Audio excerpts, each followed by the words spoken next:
ಸ್ವಾರ್ಥಕ್ಕಾಗಿ ಸಂವಿಧಾನಕ್ಕಾಗಿ ತಿದ್ದುಪಡಿ ಮಾಡಿದ್ದು ಕಾಂಗ್ರೆಸ್ಸಿಗರೇ ಸಂವಿಧಾನ ಪ್ರಜಾಪ್ರಭುತ್ವ ವಿರೋಧಿಗಳು ಸಿಟಿ ರವಿ ಬೆಂಗಳೂರು ಪ್ರಜಾಪ್ರಭುತ್ವ ಸಂವಿಧಾನ ಹಾಗೂ ಅಂಬೇಡ್ಕರ್ ವಿರೋಧಿಗಳಾದ ಕಾಂಗ್ರೆಸ್ನವರು ಬಿಜೆಪಿ ಮೇಲೆ ಆಪಾದನೆಗಳನ್ನು ಮಾಡುತ್ತಿದ್ದಾರೆ ಎಂದು ಬಿಜೆಪಿ ಮಾಜಿ ರಾಷ್ಟ್ರೀಯ ಪ್ರಧಾನ ಕಾರ್ಯದರ್ಶಿ ಹಾಗೂ ವಿಧಾನ ಪರಿಷತ್ ಸದಸ್ಯ ಚಿಕ್ಕಮಗಳೂರು ವಿಧಾನಸಭಾ ಕ್ಷೇತ್ರದ ಬಿಜೆಪಿ ಮಾಜಿ ಶಾಸಕರು ಸಿಟಿ ರವಿ ಅವರು ಆರೋಪಿಸಿದ್ದಾರೆ. ಇಂದು ನಗರದಲ್ಲಿ ಮಾಧ್ಯಮಗಳೊಂದಿಗೆ ಮಾತನಾಡಿದ ಅವರು ಬಿಕೆ ಹರಿಪ್ರಸಾದ್ ಅವರು ಕೆಪಿಸಿಸಿ ಅಧ್ಯಕ್ಷರಾಗಿ ಅಧಿಕಾರ ಸ್ವೀಕಾರ ಸಮಾರಂಭದಲ್ಲಿ ಮಾಜಿ ಮುಖ್ಯಮಂತ್ರಿ ಸಿದ್ದರಾಮಯ್ಯ, ಎಐಸಿಸಿ ಅಧ್ಯಕ್ಷ ಮಲ್ಲಿಕಾರ್ಜುನ ಖರ್ಗೆ ಹಾಗೂ ಬಿಕೆ ಹರಿಪ್ರಸಾದ್ ಅವರು ಬಿಜೆಪಿ ಮೇಲೆ ಹಲ್ಲೆ ಇಲ್ಲಸಲ್ಲದ ಆರೋಪಗಳನ್ನು ಮಾಡಿದ್ದಾರೆ. ಆದರೆ ನಿಜವಾದ ಸಂವಿಧಾನ ವಿರೋಧಿಗಳು ಕಾಂಗ್ರೆಸ್ ಮುಖಂಡರು ಎಂದು ಹೇಳಿದರು. ಸಂವಿಧಾನಕ್ಕೆ ಇದುವರೆಗೆ 106 ತಿದ್ದುಪಡಿಗಳನ್ನು ಮಾಡಲಾಗಿದೆ. ಇದರಲ್ಲಿ 76 ತಿದ್ದುಪಡಿಗಳನ್ನು ಕಾಂಗ್ರೆಸ್ ಮಾಡಿದೆ. ಈ ಎಲ್ಲ ತಿದ್ದುಪಡಿಗಳನ್ನು ಕಾಂಗ್ರೆಸ್ ತನ್ನ ಸ್ವಾರ್ಥಕ್ಕಾಗಿ ಮತ್ತು ಅಧಿಕಾರ ದುರುಪಯೋಗಕ್ಕಾಗಿ ಮಾಡಿದೆ ಎಂದು ದೂರಿದರು. ದೇಶದಲ್ಲಿ ತುರ್ತು ಪರಿಸ್ಥಿತಿ ಹೇರಿ ಪ್ರಜಾಪ್ರಭುತ್ವದ ಕತ್ತು ಹಿಸುಕಿ ಸಂವಿಧಾನ ನೀಡಿದ ಮೂಲಭೂತ ಹಕ್ಕುಗಳನ್ನು ಮೊಟಕುಗೊಳಿಸಿ ವಿರೋಧ ಪಕ್ಷದ ನಾಯಕರನ್ನ ಜೈಲಿಗೆ ಅಟ್ಟಿದ್ದು ಕಾಂಗ್ರೆಸ್. ಇವರು ಈಗ ಸಂವಿಧಾನದ ಬಗ್ಗೆ ಮಾತನಾಡುತ್ತಾರೆ. ಯಾವುದೇ ಚರ್ಚೆ ಮಾಡದೆ ಸಂವಿಧಾನದಲ್ಲಿ ಸಮಾಜವಾದಿ ಮತ್ತು ಜಾತ್ಯತೀತ ಪದಗಳನ್ನು ತುರುಕಿದ್ದು ಕಾಂಗ್ರೆಸ್. ಈ ಬದಲಾವಣೆಯನ್ನ ಸಂವಿಧಾನ ಶಿಲ್ಪಿ ಡಾಕ್ಟರ್ ಬಿಆರ್ ಅಂಬೇಡ್ಕರ್ ಅವರೇ ವಿರೋಧಿಸಿದರು. ಅಂಬೇಡ್ಕರ್ ವಿರೋಧಿಗಳಾದ ನೀವು ಈಗ ಬಿಜೆಪಿ ಮೇಲೆ ಆಪಾದನೆ ಮಾಡುವುದು ಎಷ್ಟು ಸರಿ ಎಂದು ಪ್ರಶ್ನಿಸಿದರು. ಜನರಿಂದ ಆಯ್ಕೆಯಾದ ನಾಯಕರಲ್ಲ, ಪ್ರಜಾಪ್ರಭುತ್ವದಲ್ಲಿ ಜನರ ನಡುವಿನಿಂದ ನಾಯಕತ್ವ ಬರಬೇಕು. ದೇಶದ ಪ್ರಧಾನಿ ನರೇಂದ್ರ ಮೋದಿ ಅವರು ಜನರಿಂದ ಆಯ್ಕೆಯಾದ ನಾಯಕ. ಆದರೆ ರಾಹುಲ್ ಗಾಂಧಿ ಅವರು ಜನರಿಂದ ಆಯ್ಕೆಯಾದ ನಾಯಕ ಅಲ್ಲ. ಅವರು ವಂಶಪಾರಂಪರವಾಗಿ ಬಂದವರು. ನೆಹರು ನಂತರ ಇಂದಿರಾ, ರಾಜೀವ್, ಸೋನಿಯಾ ನಂತರ ರಾಹುಲ್ ಗಾಂಧಿ ಅವರು ಬಂದವರು. ಆದರೆ ನೈಜ ಪ್ರಜಾಪ್ರಭುತ್ವದ ಲಕ್ಷಣವೇ ಜನರ ನಡುವೆ ಜನರ ಬದುಕು ಆಧರಿಸಿ ಹೋರಾಟ ಮಾಡಿ ರಾಜಕಾರಣ ಮಾಡಬೇಕು ಎಂದರು. ಹಿಂದೂ ವಿರೋಧಿಯಾಗಿ ಅಧಿಕಾರ ಕಳೆದುಕೊಳ್ಳಬೇಡಿ. ಹಿಂದೂ ವಿರೋಧಿಯಾದ ಕಾಂಗ್ರೆಸ್ ಒಂದೊಂದೇ ರಾಜ್ಯದಲ್ಲಿ ಅಧಿಕಾರ ಕಳೆದುಕೊಳ್ಳುತ್ತಿದೆ. ಭಾರತವನ್ನ ಕಾಂಗ್ರೆಸ್ ಶರಿಯಾ ರಾಜಧಾನಿ ಮಾಡಲು ಹೊರಟಿದೆ ಎಂದು ಆರೋಪಿಸಿದರು. ಸಂವಿಧಾನದ ಮೊದಲ ಪುಟದಲ್ಲಿ ಶ್ರೀರಾಮನ ಚಿತ್ರ ಇದೆ, ಶ್ರೀಕೃಷ್ಣ ಬುದ್ಧನ ಚಿತ್ರ ಇದೆ. ಭಾರತವನ್ನ ಶರಿಯಾ ಮೂಲಕ ನೋಡಲು ಬರಲ್ಲ. ಭಾರತವನ್ನ ಬುದ್ಧ, ಬಸವ ಇವರ ಮಾದರಿಯಲ್ಲಿ ನೋಡಬೇಕು. ಇವರ ದರ್ಶನಗಳಲ್ಲೇ ಸರ್ವಪಂಥ ಸಮಭಾವ ಇದೆ. ಭಾರತದ ಚಿಂತನೆಯಲ್ಲೇ ಸರ್ವಪಂಥ ಇದೆ ಎಂದು ವಿವರಿಸಿದರು. ಇದನ್ನೇ ಹಿಂದುತ್ವ ಜೀವನ ವಿಧಾನ ಎಂದು ಸುಪ್ರೀಂ ಕೋರ್ಟ್ ಹೇಳಿದೆ. ಆದರೆ ಇದನ್ನೆಲ್ಲ ತಿಳಿಯದೆ ಕಾಂಗ್ರೆಸ್ ಮುಖಂಡರು ಆರೋಪ ಮಾಡುತ್ತಿದ್ದಾರೆ ಎಂದರು. ಹಿಂದುತ್ವ ಇಲ್ಲದೆ ಭಾರತ ಉಳಿಯಲು ಸಾಧ್ಯವಿಲ್ಲ. ಇಲ್ಲದೆ ಇದ್ದರೆ ಅದು ಅಫ್ಘಾನಿಸ್ತಾನ ಇಲ್ಲವೇ ಪಾಕಿಸ್ತಾನ ಆಗುತ್ತದೆ. ಬಿಜೆಪಿ ಬಡವರ ಪರ, ಅಭಿವೃದ್ಧಿ ಪರ ಕೆಲಸ ಮಾಡುತ್ತಿದೆ. ಬಿಜೆಪಿ ಹಾಗೂ ಆರ್ಎಸ್ಎಸ್ ಸಾರ್ವಜನಿಕರ ನಡುವೆ ಕೆಲಸ ಮಾಡುತ್ತಿದೆ ಎಂದು ವಿವರಿಸಿದರು. ವರದಿ ವೇದಮೂರ್ತಿ, ಎನ್ಕೆಎಸ್ ಟಿವಿ4 ಬೆಂಗಳೂರು. ನಿನ್ನೆ ಪ್ರದೇಶ ಕಾಂಗ್ರೆಸ್ ಅಧ್ಯಕ್ಷರ ಜವಾಬ್ದಾರಿ ಸ್ವೀಕಾರ ಸಮಾರಂಭದಲ್ಲಿ ಭಾರತೀಯ ಜನತಾ ಪಾರ್ಟಿಯ ಮೇಲೆ ಹಲವು ರೀತಿಯ ಆಪಾದನೆಗಳನ್ನು ಕಾಂಗ್ರೆಸ್ ಮುಖಂಡರುಗಳು, ಮಾನ್ಯ ಶ್ರೀ ಮಲ್ಲಿಕಾರ್ಜುನ್ ಖರ್ಗೆ ಅವರು, ಮಾನ್ಯ ಶ್ರೀ ಮಾಜಿ ಮುಖ್ಯಮಂತ್ರಿ ಸಿದ್ದರಾಮಯ್ಯನವರು ಹಾಗೂ ನೂತನ ಅಧ್ಯಕ್ಷರಾದಂಥ ಬಿಕೆ ಹರಿಪ್ರಸಾದ್ ಅವರು ಮಾಡಿದ್ದಾರೆ. ಅವರ ಆಪಾದನೆ ಬಿಜೆಪಿ ಸಂವಿಧಾನ ವಿರೋಧಿ ಅಂತ ಹೇಳಿದ್ದಾರೆ. ಯಾರು ಸಂವಿಧಾನ ವಿರೋಧಿ? ಸಂವಿಧಾನಕ್ಕೆ ಇದುವರೆಗೂ ಆಗಿರುವ ತಿದ್ದುಪಡಿಗಳು 106. ಅದರಲ್ಲಿ 75ಕ್ಕೂ ಹೆಚ್ಚು ತಿದ್ದುಪಡಿಗಳನ್ನು ಮಾಡಿದ್ದು ಕಾಂಗ್ರೆಸ್ ಪಾರ್ಟಿ. ತಿದ್ದುಪಡಿಯನ್ನು ತನ್ನ ಸ್ವಾರ್ಥಕ್ಕಾಗಿ ಮಾಡಿದ್ದು ಕಾಂಗ್ರೆಸ್ ಪಾರ್ಟಿ. ಅಧಿಕಾರ ದುರುಪಯೋಗ ಪಡಿಸ್ಕೊಳ್ಳೋಕೆ ಮಾಡಿದ್ದು ಕೂಡ ಕಾಂಗ್ರೆಸ್ ಪಾರ್ಟಿ. ತುರ್ತು ಪರಿಸ್ಥಿತಿ ಹೇರಿ ಪ್ರಜಾಪ್ರಭುತ್ವದ ಕತ್ತು ಹಿಸುಕಿ ಸಂವಿಧಾನದಲ್ಲಿ ಕೊಟ್ಟಂಥ ಮೂಲಭೂತ ಹಕ್ಕುಗಳನ್ನೇ ಮೊಟಕುಗೊಳಿಸಿ ವಿಪಕ್ಷದ ನಾಯಕರುಗಳನ್ನು ಜೈಲಿಗೆ ಇಟ್ಟಿದ್ದು ಕಾಂಗ್ರೆಸ್ ಪಾರ್ಟಿ. ಪ್ರಜಾಪ್ರಭುತ್ವ ವಿರೋಧಿಗಳೂ ಕಾಂಗ್ರೆಸ್ಸಿಗರೇ, ಸಂವಿಧಾನ ವಿರೋಧಿಗಳೂ ಕಾಂಗ್ರೆಸ್ಸಿಗರೇ. ತುರ್ತು ಪರಿಸ್ಥಿತಿಯ ಸಂದರ್ಭದಲ್ಲಿ ಯಾವುದೇ ಚರ್ಚೆಯನ್ನು ಮಾಡದೆ ಸಂವಿಧಾನದ ಒಳಗೆ ಸಮಾಜವಾದಿ ಮತ್ತು ಜಾತ್ಯತೀತ ಅನ್ನುವ ಪದವನ್ನು ತುರುಕಿದ್ದು ಕಾಂಗ್ರೆಸ್ ಪಾರ್ಟಿ. ಯಾವ ಪದವನ್ನು ತುರುಕೋದಕ್ಕೆ ಡಾಕ್ಟರ್ ಬಿಆರ್ ಅಂಬೇಡ್ಕರ್ ಅವರು, ಸಂವಿಧಾನ ಶಿಲ್ಪಿ ಅಂಬೇಡ್ಕರ್ ಅವರು ಖಡಾಖಂಡಿತವಾಗಿ ವಿರೋಧ ಮಾಡಿದ್ರು, ಅದೇ ಪದವನ್ನು ತುರುಕುವ ಕೆಲಸವನ್ನು ತುರ್ತು ಪರಿಸ್ಥಿತಿ ಕಾಲಘಟ್ಟದಲ್ಲಿ ಮಾಡಿದ್ರಿ. ನೀವು ಅಂಬೇಡ್ಕರ್ ವಿರೋಧಿಗಳು, ಕಾಂಗ್ರೆಸ್ಸಿಗರು, ನೀವು ಸಂವಿಧಾನ ವಿರೋಧಿಗಳು. ನೀವು ಆಪಾದನೆ ಈಗ ಮಾಡ್ತಿರೋದು ಬಿಜೆಪಿಯ ಮೇಲೆ. ಇನ್ನೊಂದು ಮಾತನ್ನು ನೀವು ಹೇಳಿದಿರಿ, ಪ್ರಜಾಪ್ರಭುತ್ವ ವಿರೋಧಿ ಅಂತ ಹೇಳಿ. ಪ್ರಜಾಪ್ರಭುತ್ವದ ವಿರೋಧಿಗಳು ನೀವೇನೆ.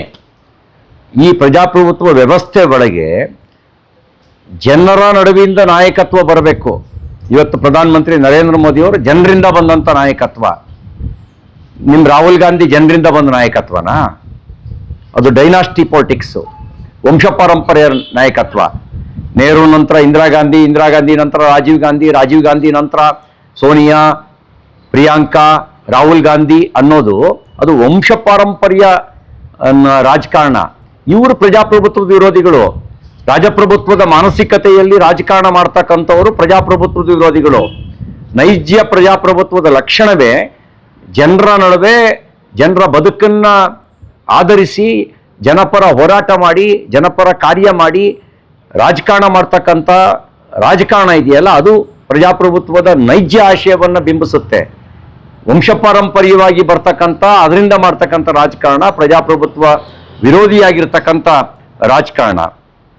ಇನ್ನು ಒಂದು ಮಾತನ್ನು ಹೇಳಿದ್ದೀರಿ, ಹಿಂದೂ ಸಂವಿಧಾನದ ಮೊದಲ ಪುಟದಲ್ಲೇ ಶ್ರೀರಾಮನ ಚಿತ್ರ ಇದೆ ರೀ, ಶ್ರೀಕೃಷ್ಣನ ಚಿತ್ರ ಇದೆ, ಬುದ್ಧನ ಚಿತ್ರ ಇದೆ. ಇದೆಲ್ಲ ಏನಂತ ತೋರಿಸುತ್ತೆ?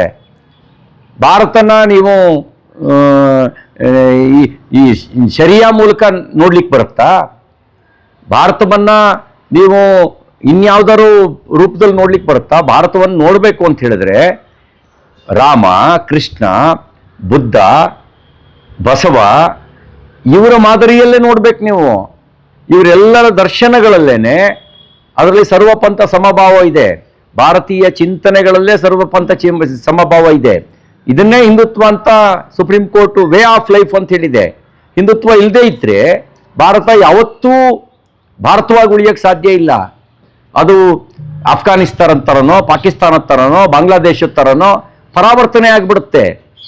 ಆ ಪರಿವರ್ತನೆ ಆಗಬಾರ್ದು ಅನ್ನೋದೇ ನಮ್ಮ ಆಶಯ. ಅದಕ್ಕಾಗಿ ನಾವು ಅಭಿವೃದ್ಧಿಯ ಜೊತೆಗೆ ಬಡವರ ಕಲ್ಯಾಣದ ಜೊತೆಗೆ ಭಾರತವಾಗಿ ಉಳಿಬೇಕು ಅನ್ನೋ ಕಾರಣಕ್ಕೆ ಭಾರತೀಯ ಜನತಾ ಪಾರ್ಟಿ, ರಾಷ್ಟ್ರೀಯ ಸ್ವಯಂ ಸೇವಕ ಸಂಘ ಸಾರ್ವಜನಿಕರ ನಡುವೆ, ಜನರ ನಡುವೆ ಕೆಲಸ ಮಾಡ್ತಾ ಇದೆ.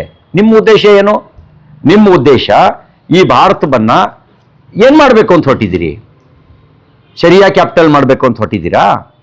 ಈ ನಿಮ್ಮ ಮಾನಸಿಕತೆ, ಈ ಒಂದು ಮಾನಸಿಕತೆಯ ಕಾರಣಕ್ಕೇನೆ ನೀವು ಅಧಿಕಾರದಲ್ಲಿದ್ದ ರಾಜ್ಯಗಳಲ್ಲೆಲ್ಲ ಅಧಿಕಾರ ಕಳ್ಕೊಳ್ತಾ ಬಂದ್ರಿ. ಹಿಂದೂ ವಿರೋಧಿಯ ಮಾನಸಿಕತೆಯ ಕಾರಣಕ್ಕೋಸ್ಕರನೇ ಅಧಿಕಾರ ಇದ್ದ ರಾಜ್ಯಗಳಲ್ಲಿ ಅಧಿಕಾರವನ್ನು ಕಳ್ಕೊಳ್ತಾ ಬಂದ್ರಿ, ಒಂದೊಂದೇ ರಾಜ್ಯಗಳಲ್ಲಿ. ಹಾಗೆ ಕಳ್ಕೊಳ್ತಾ ಬಂದವರಿಗೆ ಇನ್ನು ಉಳಿದಿರುವ ಈ 1, 2, 3 ರಾಜ್ಯಗಳಲ್ಲೂ ಕೂಡ ನೀವು ಅಧಿಕಾರ ಕಳ್ಕೊಳ್ಳೋದು ಗ್ಯಾರಂಟಿ. ಇದೇ ರೀತಿ ಹಿಂದೂ ವಿರೋಧಿ ಮಾನಸಿಕತೆಯನ್ನ ಇಟ್ಕೊಂಡು ರಾಜಕಾರಣ ಮಾಡಿದ್ರೆ ನೀವು ಇಲ್ಲೂ ಅಧಿಕಾರ ಕಳ್ಕೊಳ್ಳೋದು ಗ್ಯಾರಂಟಿ. कल प्रदेश कांग्रेस अध्यक्ष ने जिम्मेदारी स्वीकार किया कर्नाटक में. उस समय एआईसीसी प्रेसिडेंट श्री मल्लिकार्जुन खड़गे, पूर्व मुख्यमंत्री श्री सिद्धरामैया जी, उन्होंने कहा भाजपा संविधान विरोधी है, भाजपा लोकतंत्र का खिलाफ है, ऐसा भाजपा सर्वाधिकारी मानसिकता से काम कर रहा है, ऐसा कहा. हम उनको पूछना चाहता हूं, एसएआर के बारे में सुप्रीम कोर्ट जजमेंट दिया, उसके बाद में भी एसएआर के विरोध करने वाला कौन है? वो लोग संविधान विरोधी होता है. संविधान को 75 के ज्यादा बार संशोधन किया गया. कांग्रेस किसके लिए किया? उनको स्वार्थ के लिए किया, उनको अधिकार बचाने के लिए किया. वो संविधान विरोधी होता है. लोकतंत्र के खिलाफ कौन है? आप ही है, कांग्रेस ही है ने. आपातकाल के समय आपातकाल लागू किया कौन है? इमरजेंसी. भाजपा इमरजेंसी लागू किया गया क्या? किसके वजह से लागू किया? आपका स्वार्थ के वजह से. इलाहाबाद हाई कोर्ट आपके खिलाफ जजमेंट, आपका प्रधानमंत्री के खिलाफ जजमेंट दिया 1975 में, उसको खिलाफ आपका अधिकार बचाने के लिए श्रीमती इंदिरा गांधी जी ने वो आपातकाल लागू किया. आप लोग लोकतंत्र का विरोधी होता है. उस समय क्या किया आप लोग? सभी विरोधी नेताओं को जेल में डाला. आप सर्वाधिकारी होता है, कांग्रेसियों ने सर्वाधिकारी होता है. भाजपा लोकतंत्र को पोषण कर रहा है। लोकतंत्र का खिलाफ आज तक काम किया नहीं। लोकतंत्र का मतलब क्या है? बाप के बाद बेटा, बेटा के बाद बेटी, वो लोकतंत्र का लक्षण है क्या? लोकतंत्र में जनता जनार्दन से नेता चुनना पड़ेगा। अपना मोदी जनता जनार्दन चुना हुई प्रधानमंत्री जी है। आपके जैसे नेहरू के बाद इंदिरा जी, इंदिरा जी के बाद राजीव जी, राजीव जी के बाद सोनिया जी, सोनिया जी के बाद राहुल जी, राहुल जी के बाद प्रियंका जी, ऐसा बोलने वालों डेमोक्रेसी खिलाफ होता है। आप लोग डेमोक्रेसी के खिलाफ आप ही है, हम नहीं है। आप लोग कांग्रेसियों ने डेमोक्रेसी के खिलाफ है। आप क्या कहा? आप क्रॉस वोटिंग भाजपा के फेवर में हो जाएगा तो लोकतंत्र का खिलाफ, कांग्रेस में फेवर में हो जाएगा तो वो चाणक्यतन, तंत्रगारिका, ऐसा आप कहता है। कर्नाटक में क्या किया आप लोग? एमएलसी इलेक्शन में 12 एनडीए को क्रॉस वोटिंग करवाया। आप करेगा तो वो तंत्रगारिका, भाजपा करेगा तो लोकतंत्र का खिलाफ। ऐसा द्विविधा का बात मत करो। आप